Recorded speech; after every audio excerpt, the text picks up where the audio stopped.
Back in San Francisco at the Olympic Club, my name is Dave Vincent for the men's. Nope, it's the women's. It only took one frame, and I knew that the women's match was on. Tracy Davis and Jessica Gawley here, semifinals. For some reason, I really felt that the men's semifinals would be up on this live broadcast, Catriona. Really? I knew it was the women's. You knew it was going to be the women's. I did, yeah. I saw the warming up.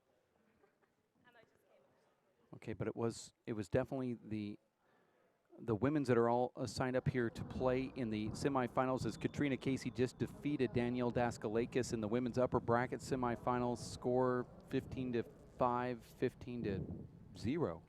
And I'm not sure if your audio is back yet, but Catriona, you haven't played her since you were a junior, and I know that was only, what, like 2 months ago, but I mean, you being a junior.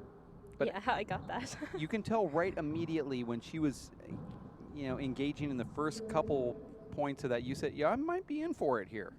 Yeah, definitely. We Serving played first, 2 years ago at the Collegiates in Arizona, and definitely, I knew Versus before I went in, Jessica like, I was Gawley. well up for the game, Okay. because Danielle's very competitive, and I'd seen she's done a lot of work on her four-wall game, so Zero she's serving very zero. dangerous in the service box as well, especially with the game to 15, like, it Sure. could quickly get away from you. So Second serve. yeah, I'm just happy to get through to the final.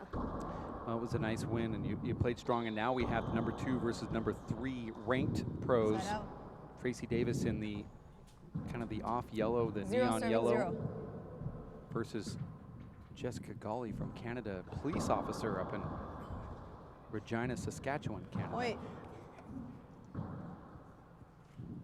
Now, as a young handball One player serving growing up, zero. I'm sure you watch both of these players. And in my talks with Paul Brady, he says that, I'm not Side just out. watching Luis Moreno and Sean Linning play every match. I watch young kids. I watch the women's matches, and Zero and serving I one. was really amused by that answer. And he said, you gather things. Sure, Paul. You find little things about intensity. serve. A lot of people think that, they hit a shot. He goes, I've seen every shot. I'm not talking about the shots. I'm talking about what's going on in their brain. Why would they take a shot like that? Learning the strategy. And Yeah, definitely. Shot selection is very interesting. One serving one. And even just how people hold their concentration during a game, and how they react to going down by a few points, and even like strategically taking timeouts and everything like that. You can learn a lot from watching games. And we even heard, as we see J-Gall flip that ball off the back wall to the front wall, still engaging in this rally, setting her feet almost perfect there. Tracy digs it out, left-handed. J-Gall pushes it to the right.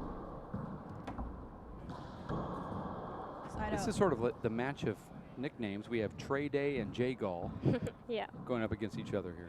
they're good rivals too on the One court, serving and I'm one. sure good friends off it. But I know they've been over and back the last year or so. Side out. Jessica seemed to kind of get the upper hand there in Salt Lake and the US Open, but I believe Tracy won then in Tucson One a serving couple one. of months back, so that was probably their most recent meeting.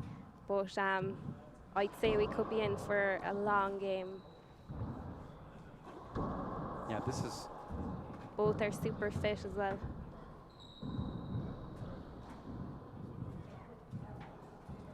two couple sloppy shots there. One from Tracy, just flipping that ball to the Two front serving wall, one. and then Jessica having Tracy pinned behind her, and this flobs her shot into the right corner.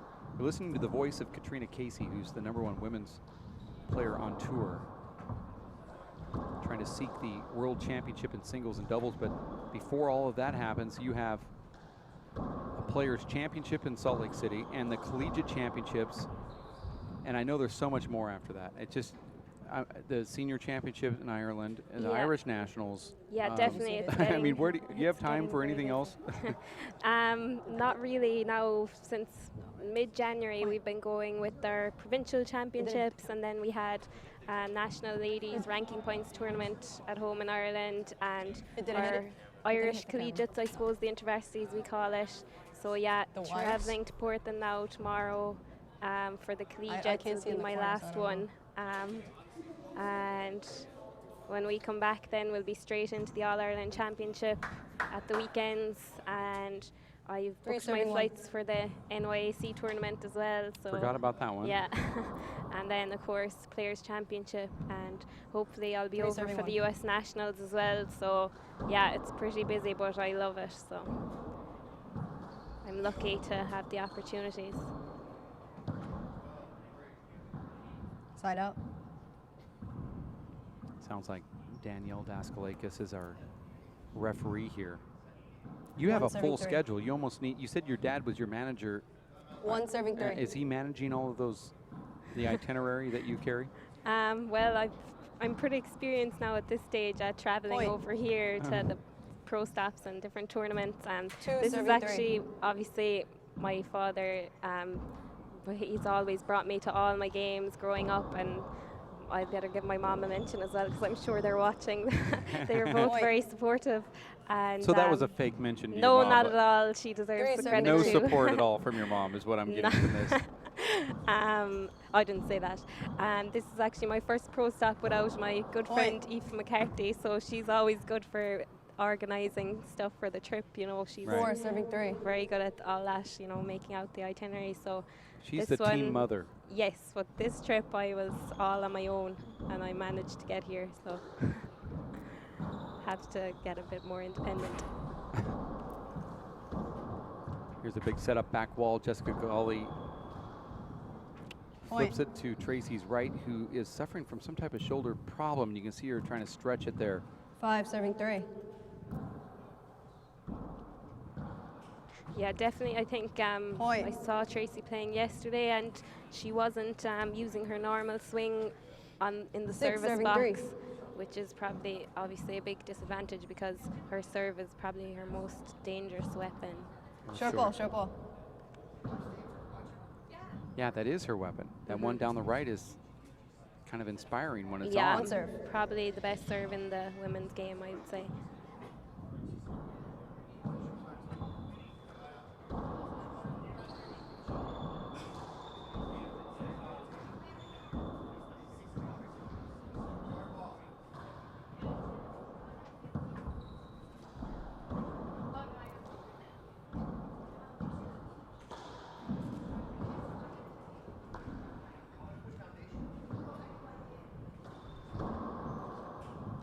Side out. You're watching this women's semifinals. This 3 year, serving 6. Catriona, what we've done a little bit different is that we're trying to give the women's pros a little bit more respect, in the sense that in previous years it was all about the men, but I feel it's leaned toward the women here for the promotion of this tournament, really trying to make a conscious effort to put on as many women's matches as are the men.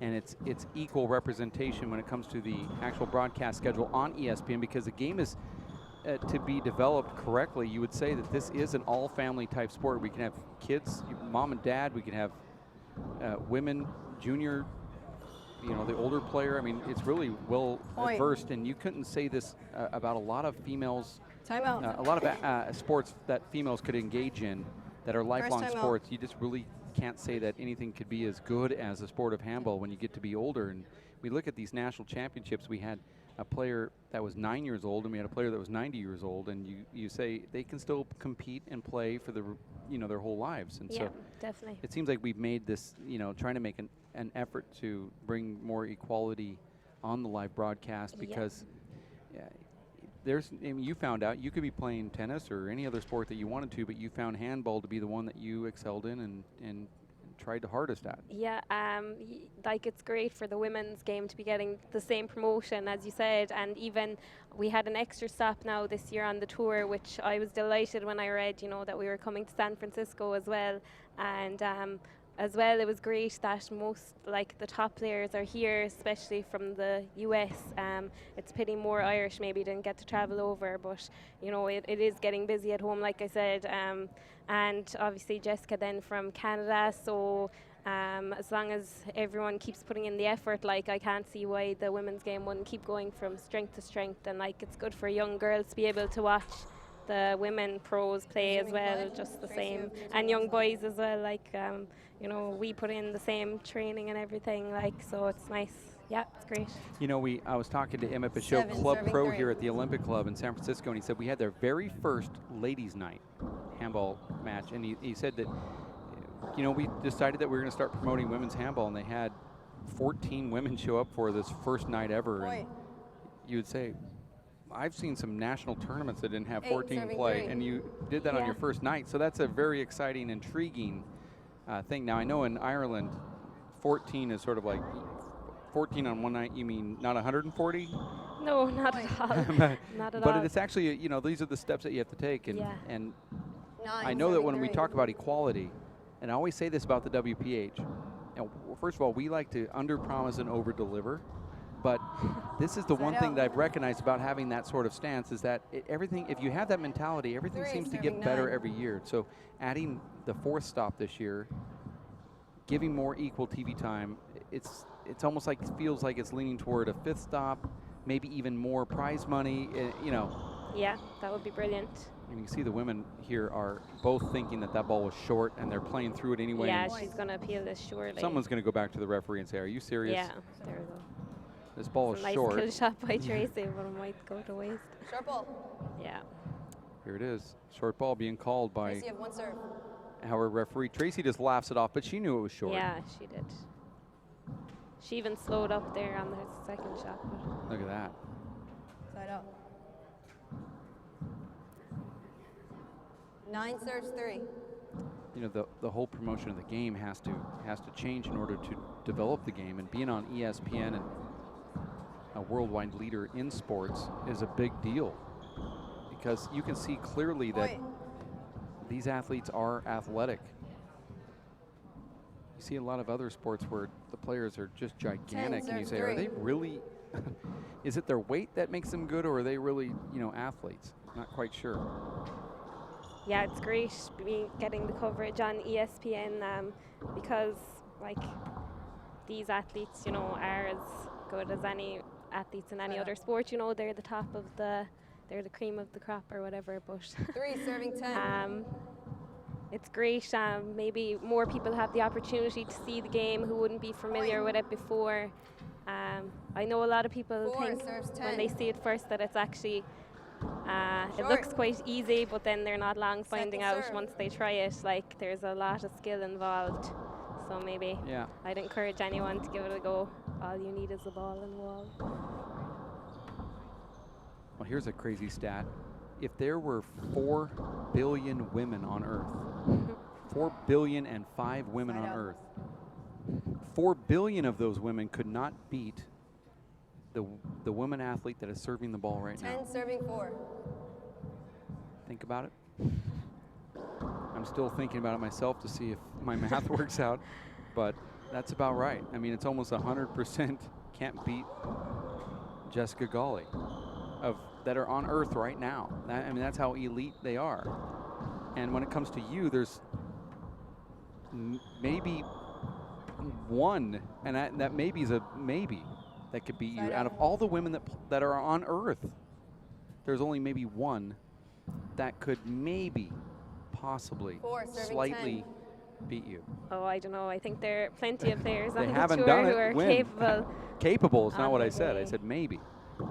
Look at Even that. like these two ladies here are just unbelievable athletes. Like, they're in some shape, and I know Jessica does 5 serving 10. triathlons and everything, but she still finds handball challenging, you know, which just goes to show how difficult it is and, you know, physically demanding.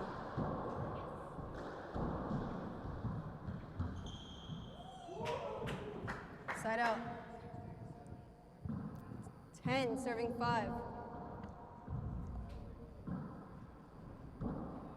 This is game number 1. It's best 2 out of 3 to 15. Breaker also to 15. Oh, look at that shot. Beautiful left-handed kill from Jessica Gawley. I really wish that 11 you serving 5. and Anna Engel overlapped it during her career.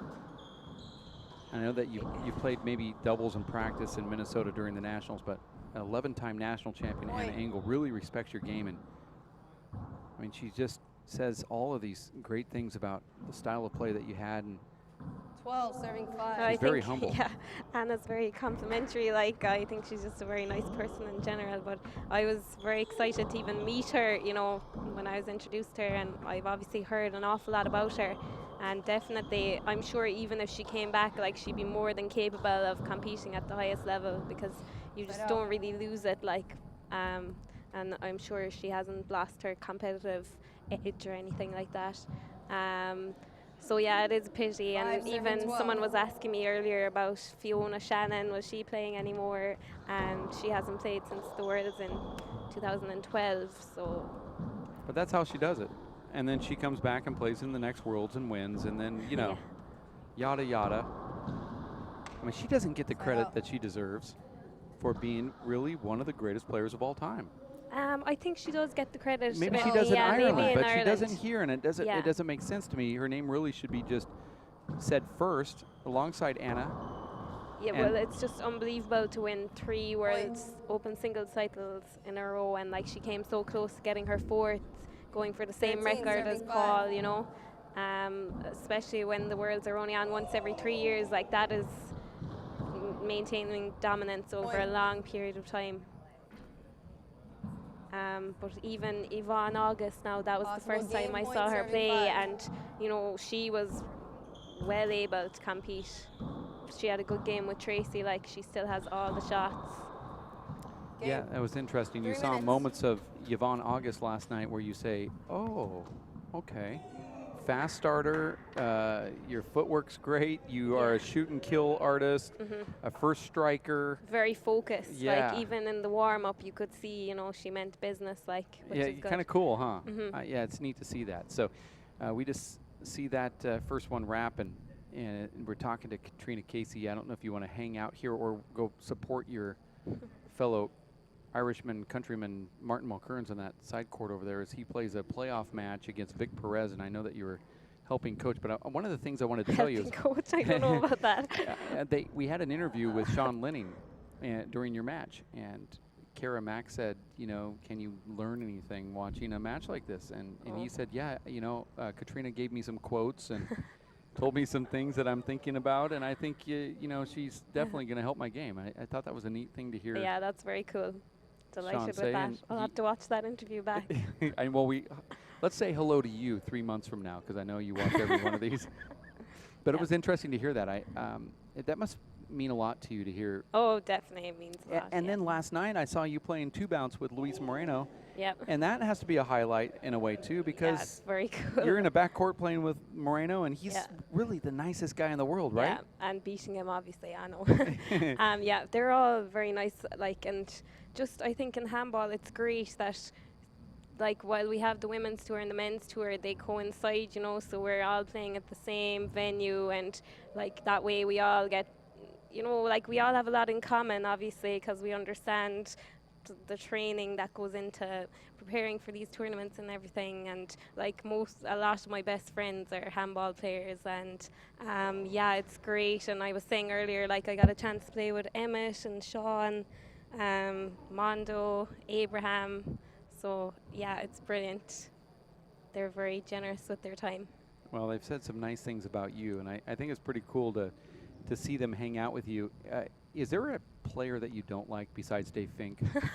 I mean, you can just name anybody. Don't put those besides words in my mouth. But just besides Dave Fink, is there somebody that you don't? I love Dave because Fink. you like everybody, and it really. I mean, just besides him though. I actually do like them all genuinely, and like there really isn't anyone I don't like. Can you give us a little bit of a tidbit of knowledge that you've learned from one of these pro players? Oh, geez, there's loads. What can I? Can you tap into maybe a memory of? Just, I find even at this tournament now, when I was playing yesterday, like, it's not like anyone is trying to knock you, you know, but it's nice for people to come up and compliment you on your play and everything, but at the same time, like, the the male players, they would still like give you a little bit of critique or something that you can work on, and like that's what I want, you know, especially if I know I made lots of mistakes. Like, there's no point in, you know, like papering over the cracks or anything like that. Yeah, I've got a lot of advice over the years. They're probably sick of me asking them, to be honest. You're listening Have to the voice. to start paying. Listening to the voice of Catriona Casey, women's pro, #1 ranked, also went into the qualifier in the men's division. I know that you said you just, just going to get an extra match in, but I know that maybe down the line you might think about doing this seriously, and I do want to talk to you about that qualifier. But right now, on the other court that we're not able to see is really the match of the tournament. It's Vic Perez in the men's dropping down to play the guy that I really do believe you should marry, Martin Mulkerns, and they're tied at 25. You have to win by. I know. The crowd's going crazy for this match. Yeah, there's definitely a big crowd gathered there. Now, they must be long gone into overtime, because before I came into the booth, it was after halftime. I think they were maybe tied at 15 or something like that. So, yeah, that's exciting. So that's another great match. But how did that qualifier fare for you as we get back into it here with the women's second game of the semifinals? Our referee is Daniel Daskalakis. The first one went to Jessica Gawley. 0-0 is the score here. The crowd is coming over to watch Martin Mulkerns and Vic Perez on a side court. It's a men's 9th place playoff match. I think it's a semis of that, and Mulkerns hits an amazing left-handed slider down the wall, but they're still engaged. And back here on this one, Tracy Davis loses that first point there to Jessica Gawley, who won the first game. Serving 0. Jessica trying to make the finals. Point. You play the winner of this one. 2, serving 0. Yes, I do indeed. The New York Athletic Club, you played Tracy Davis in the finals. She barely made it past Lisa Frazier, and we've been talking about Anna Engel, but Lisa Frazier for a long time there was widely considered the greatest player to play too. That was actually the only time I've seen Lisa play, live, and I was very impressed with her as well. I wonder what's going on over there. 3, serving 0. Is it over? No.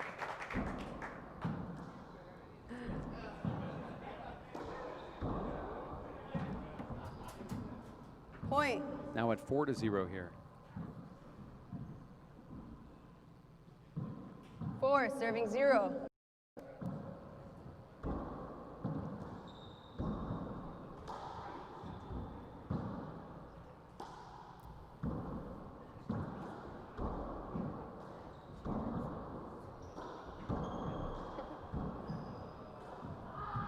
Side out.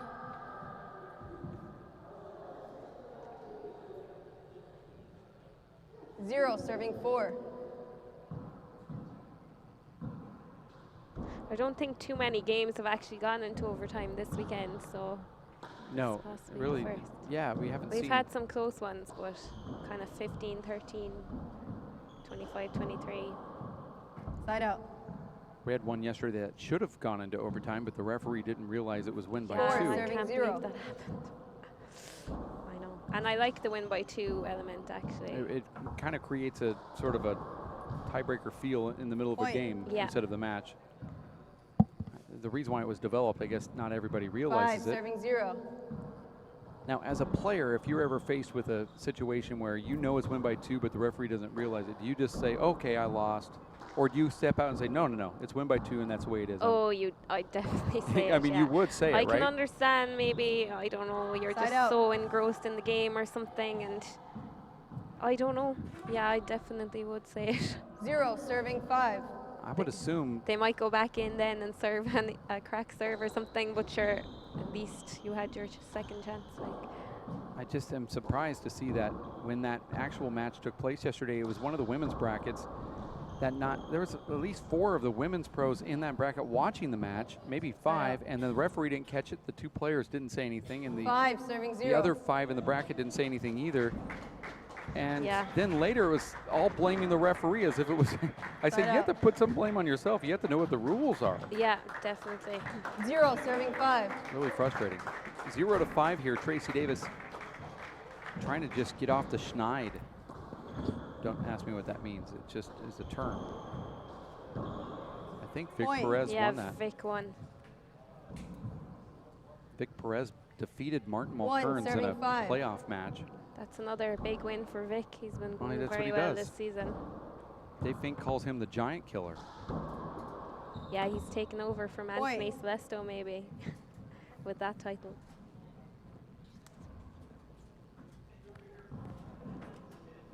2, serving 5. Yeah, it seemed like a battle. I don't think they ever would have played before either, so they were a good matchup, obviously. Side out. You know, when you have an arm injury and you try to let up just a little bit, you just make shot errors like that. Yeah. 5, serving 2. Listening to the voice of Catriona Casey. Catriona, you have really developed your left hand as of the last 6 months or so. Did you specifically go in there to try to do something different, or 6, serving 2. have you been practicing, or is it a conscious effort, or Short are ball. you just going to say, no, this is the way it's always been, and you just didn't know?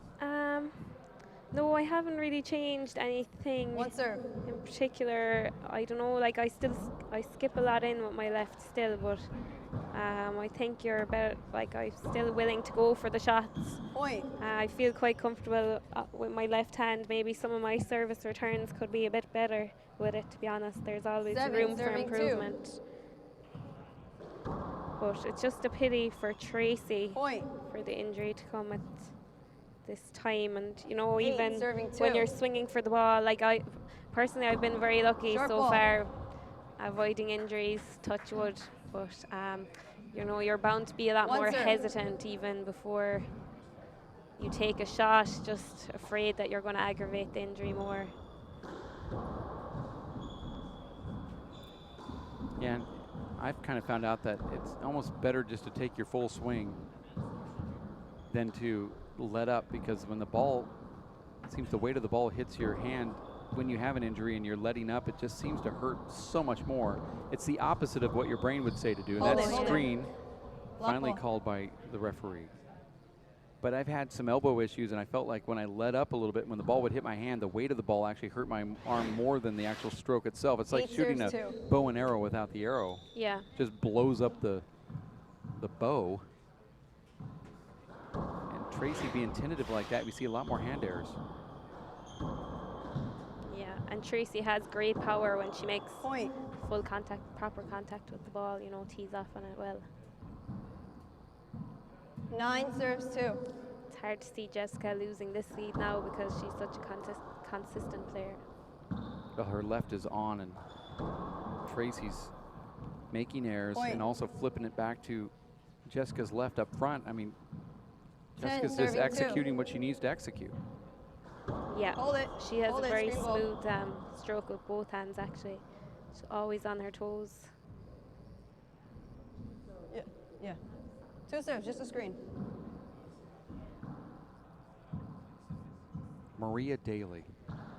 I always felt that she was Short ball. an amazing player, doesn't get a lot of 1 serve. recognition. Have you faced her a lot, and how would she do in these events? Side Yeah, out. Maria is a very good player. Like, I've always had a lot of respect for her. We have played a lot now over the last few years because we actually live close to each other. She's from County Kerry and I'm from County Cork, so Rival. that means that, yeah, rivals, but it also means that we would meet in provincial championships as well as the All-Ireland series. So we both compete in the 40x20 and 60x30 as Scores well. 2, serving So 10. we've come up against each other a lot in both singles and doubles.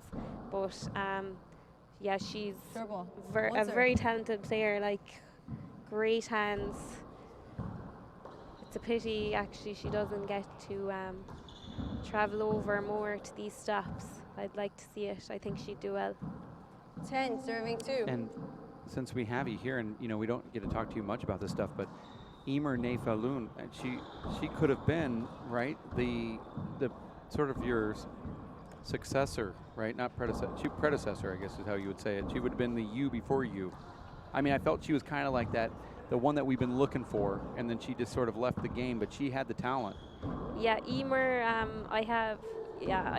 she's great, Emer. She's actually a physiotherapist, and she traveled over with us 2 Point. years to the US Collegiate, so I got to know her that way. I wouldn't have really seen her play all that much, but I know that she was very good, and we played against each other 11, serving 2. once in the All-Ireland maybe quarter final or around the 16, but I know she wasn't really playing much at the time, but you could still Played over. see, you know, she would have what it takes. The left-handed. I met her there just 11, a week or two serving ago 2. at our Irish Intervarsities, and I know she's very busy with her own business, and she was touring with the Irish ladies rugby sevens team, so I guess she just wouldn't have the opportunities to put in as much as she would want to the game. And I know for someone that would be so competitive, they probably want to give it 100% or just not do it at all. Right. Here, though, it's 2, serving women's 11. semifinals, 2-11. Tracy Davis very tentative with that shoulder injury of Side hers. It looks like it's a right shoulder, and Jessica Gawley is going to be clearly the number 2 11, player serving on the 2. Women's Pro Tour after what transpires in this match. Jessica looks really solid right now.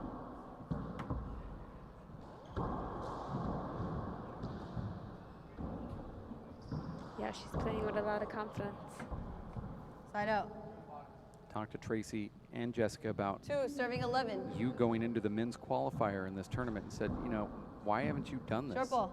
Tracy just outright said, you know, kind of Second speaking up serve. before Jessica as they were standing together, she said, we never really thought about it until we saw Catriona. Now I'm kind of wondering, why haven't I done this? Yeah, I know, and to be honest, I was a little worried. I thought maybe they might Side think out. I was being complacent, you know, Yeah. like I don't think 11, I serving just 2. entered it. It was a last-minute decision. It was kind of a challenge, I suppose. I was coming over here anyway, and I always travel over, you know, a few days in advance Point. of the tournament, and I usually try to arrange a lot of practice matches and everything else like 12, that. serving So, 2. obviously, I was concerned if it would affect my play in the women's. Point. Afraid with the heavier ball, maybe of picking up a bone bruise or something like that. But it worked out 13, absolutely serving fine. 2. Like I enjoyed it, and everyone was very encouraging and everything like that. And maybe, you know, I feel I could have played better. But sure, there's always days like that. I could have played better today as well, maybe. And it would Possible be match something point, I'll 32. probably do again in the future. Maybe New not York. not New York, no, maybe next year. Game. I have some work to do on my game, I think. Well, Jessica Gawley just takes down Tracy Davis in 2 quick ones. The second one going 15-2. It was a real pleasant thing to have you in the men's qualifier, not only doing what you do, obviously, in the women's bracket, but you know, having you there was kind of this extra little vibe that we saw. It was pretty cool. And the women players, I thought, handled it well, because I too would thought that maybe it was a little bit kind of patronizing that they would take it that way, because Yeah. I totally know where your mindset was. I knew that it didn't come from that. But I also know how some, and I'm being kind of quotacious here, how some women are with the cattiness that goes along with somebody trying to do things that is a little bit what they feel would be above them. And that's not who you are. So I thought, how is Catriona going to handle this, and how is it going to be handled by the public? And I thought at the end, I guess the exception of it was fairly well.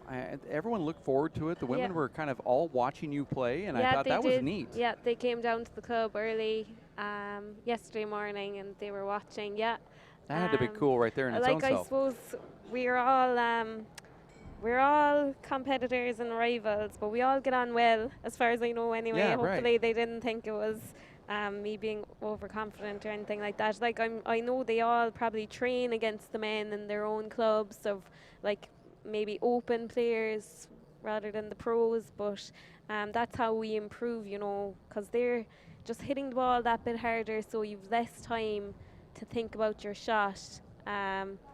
And maybe they will enter themselves in the future. Yeah, it seems like that's kind of what the consensus was, is that they would do that. Yeah, I'm sure there will be younger players as well that will do it a few years down the line too. I just kind of felt like if you were going to make a caption out of this or a cartoon, you've got this young girl from Ireland come over, and then you have these you know, these veterans, Jessica Gawley and Tracy Davis, and, you know, like the Yvonne August and Courtney's and Danielle and Sandy and Shirley, they all were just behind you in sort of a pyramid type shape as they were watching you all just back there like, okay, we've now placed our little our pawn out here on, and Yeah, now well, I let now down we're the gonna wait. sisterhood in that game, unfortunately. It's sort of like they said, okay, we've made the move, Yeah. and we're all going to get behind her here and you know, support her now. And I Yeah. thought, I don't think anybody talked to anybody about it. They just showed up, and I was like, wait a second, this is an actual real cool thing. Nobody knows that the other one's going to be here. Everybody showed up to watch you play. Yeah. They were really quiet. But they rooted you on in their own way. And then when I would talk to them and say, what do you think about this? They're like, this is amazing. Yeah, it's like she's doing what we want to do. You know, why Yeah. don't you do it? I don't know why we don't do it. Can we? That's sort of, you know, Yeah. can we do this? And That's the thing, like, and it would just mean traveling out maybe a day or maybe a day earlier, that's all. And I was concerned about the ball, like I said, but it really wasn't an issue. Like, I don't think it would have made a difference if we played with the red 21 or not. Maybe because the courts are quite warm here, very warm actually, and the ball travels fast. Like, if I maybe went into a court back home and hit that ball, I'd want to be well warmed up, like, otherwise I probably would hurt myself. But yeah, it was nice of them all to come down and watch, and if I do play again, hopefully I'll win a round. That would be good. well, that's always good to win around. But I know you said like that Anna had played in it in the qualifiers before, and I actually didn't know that at all.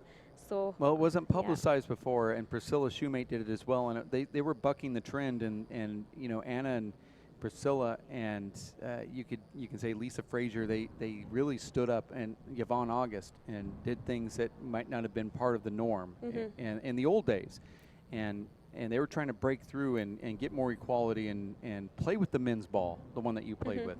yeah, And I think it's more common over here actually, because I know women's open events would have been played with the white ace or 21 in the past. It's only maybe the last 2 years that's changed to the red, and I think it was maybe a push from the US women's players more so than the Irish, because we actually play with a lighter ball again back home, the dark blue ball.